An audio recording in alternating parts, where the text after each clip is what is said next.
conseil à coordination CREC, engagement communautaire. Le Conseil provincial de la jeunesse et de l'Ituri, avec l'appui du Centre des opérations d'urgence et de santé publique, dans le cadre du pilier communication des risques et engagement communautaire de l'incident MVE17, a organisé ce mercredi 29 juillet 2026 à Bunia un briefing à l'étation d'au moins 40 jeunes influenceurs communautaires.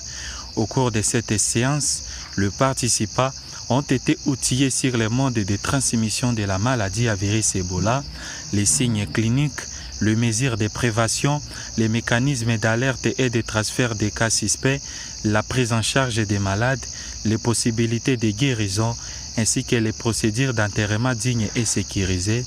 Comment est-ce que la maladie peut prendre fin? Selon l'ingénieur Kinikabo Kadima Dieudonné, conseiller chargé des relations publiques au Conseil provincial de la jeunesse et de l'Ituri, cette rencontre avait pour objectif d'obtenir l'engagement des jeunes afin qu'ils accompagnent les actions de riposte et continuent à briser la chaîne de contamination de la maladie. Comme vous le savez, nous sommes le point focal de la jeunesse iturienne, mandaté par le Conseil provincial de la jeunesse, en coordination CREC, qui est la communication sur les risques et engagements communautaires.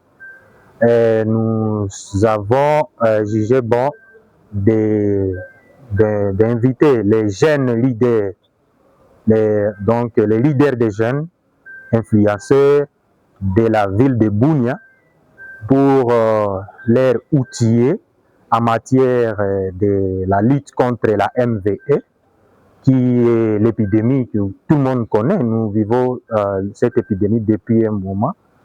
Et ces jeunes devraient être outillés, capacités, afin aussi d'obtenir leur engagement dans l'accompagnement des actions de la riposte, pour que tous nous puissions conjuguer l'effort pour éradiquer cette maladie et mettre fin à la chaîne de contamination.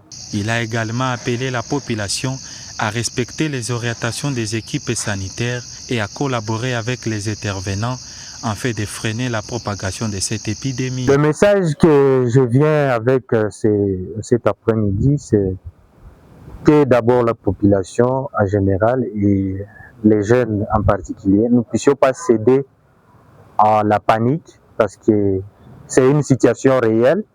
La maladie, elle est là. D'autant plus que nous ne devons pas céder à la panique, parce que sous la panique, quelqu'un peut réagir différemment. Nous devons garder nos calmes et aussi appuyer, surtout suivre les conseils, les orientations des équipes sanitaires. Ça, c'est très important.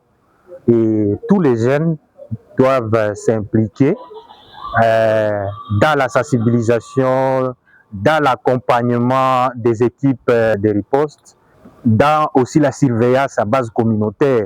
À l'issue de cette activité, plusieurs jeunes participants ont réaffirmé leur engagement à sensibiliser leur communauté et à contribuer activement aux efforts visant à éradiquer la maladie à virus Ebola.